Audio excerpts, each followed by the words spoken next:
café fut introduit vers 1750 au Guatemala par les membres de la Compagnie de Jésus en provenance de Cuba.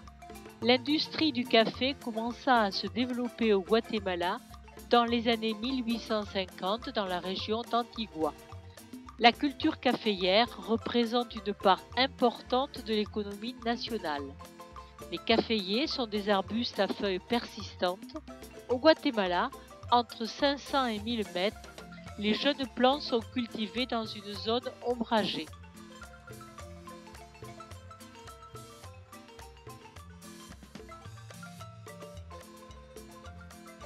Les caféiers produisent des fruits charnus, rouges, violets ou jaunes, appelés cerises de café à 2 noyaux, contenant chacun un grain de café. Lorsqu'on dépulpe une cerise, on trouve les 2 grains de café enfermés dans une coque semi-rigide transparente à l'aspect parcheminé.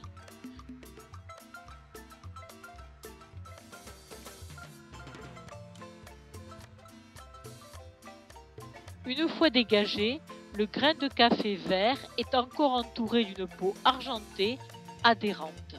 Le produit final, connu sous le nom de café vert, est emballé et prêt pour le transport. La torréfaction permet de griller les grains pour libérer les arômes du café. Pendant la torréfaction et selon sa durée, le grain passe progressivement du vert au noir suivant le résultat voulu.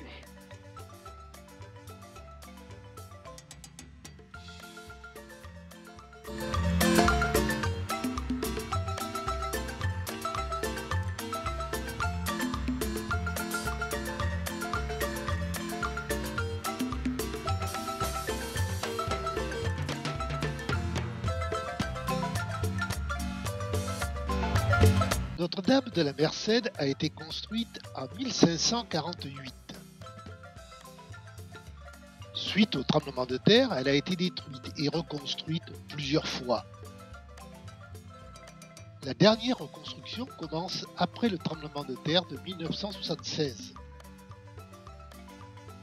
La place devant l'église est un lieu de vie, avec des vendeurs ambulants, surtout de bougies et d'icônes religieuses. Le couvent est collé à l'église. Au centre du cloître se trouve la plus grande fontaine d'Amérique latine. Elle fait 27 mètres de diamètre. Elle a une forme de nénuphar, le symbole du pouvoir de guerrier maya.